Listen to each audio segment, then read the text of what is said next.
What's going on, guys? Jacob over here, coming to you with my instant reactions to Game 2 of Bucks versus Magic. The Bucks knot the series up at 1 with a 111-96 victory over the Orlando Magic.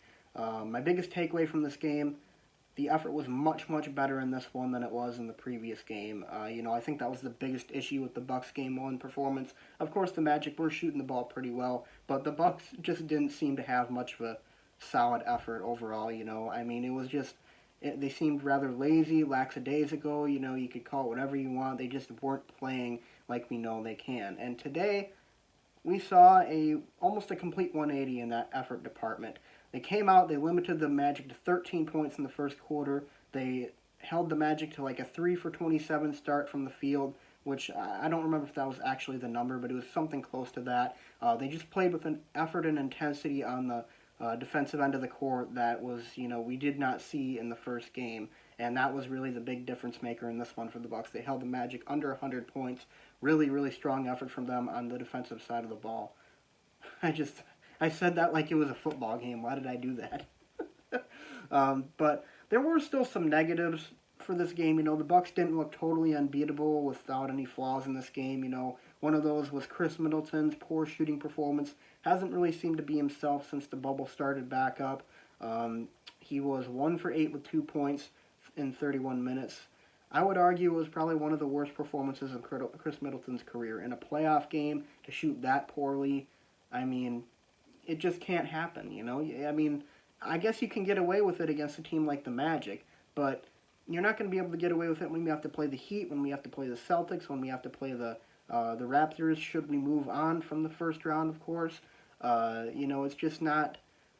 It's just not something that you want to see from Chris Middleton. I thought he's done a pretty good job of limiting the slumps this year compared to previous years, but he's just got to be able to snap out of this one because this is not what we want to see from him, and we cannot win a title with Chris Middleton playing poorly, I will say that. So, overall, though, the effort was really, really good tonight, and that was the big difference maker. And that was really the thing that I wanted to see the most. I feel like the other kinks will work themselves out eventually, but really the main thing the Bucks needed to focus on was just taking the opponent seriously. And they did that in this game.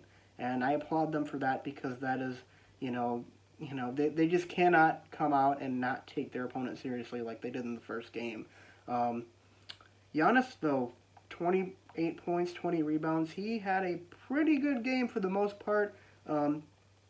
He was playing excellent defense. He was, on offense, he had that one dunk. You guys know the dunk that I'm talking about. That was maybe one of the best dunks in at least his playoff career for sure. That was just that was just amazing. That spin move, he has really mastered that spin move, and I really like to see that from him. And he's using it against that wall that they're building. If you're too late to try and get your hand in there and strip the ball, he's going to blow past the defender and he's going to score. And that's something he's really utilized well against that wall that the opponents have built against him, So at least, he's trying to figure out ways of how to beat that. And he showed a way that he can beat it. If he catches you napping, he's going to spin by and he's going to dunk it on you. So 28 points, 20 rebounds, a 20-20 game for him. Only 10 for 23 shooting. But, still 28 points. He was still pretty effective, and I'm not really worried about him at all. Other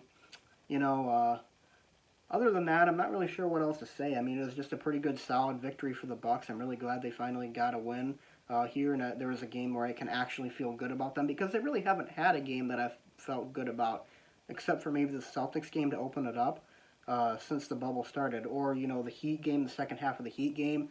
But this was a game where the Bucks played something similar to what we've seen them play before the COVID-19 pandemic. This was the Bucks basketball we remember, Mike Budenholzer Bucks basketball, and it's really, really encouraging to see, and I hope that they are able to keep it up because the Magic are certainly a team that is not going to go away, not going to just roll over and fall down. They certainly seem like a team that's going to battle. They battled in this game. They cut it to single digits at one point in the fourth quarter. You're going to have to be on your A game against them, and I hope the Bucks know that because you play another game like Game 1, and they're going to take advantage of it, and all of a sudden, you're down 2-1. You have to be able to take it seriously, and I hope the Bucks don't think of this victory as just something like, oh yeah, we got them now, we're fine, take them seriously, and the Bucks should have no problem advancing out of the first round. And then we'll talk about the second round later and what the Bucks will do then. But in the meantime, guys, though, that's all I have to say in this video. Comment down below what you think of the Bucks' performance tonight. Were you encouraged by the more effort-driven performance by the Bucks tonight, or do you still think they have a ways to go if they want to be true finals contenders? Leave a comment in the comment section below. Be sure to leave a like and subscribe, and I'll see you guys next time. Go Bucks.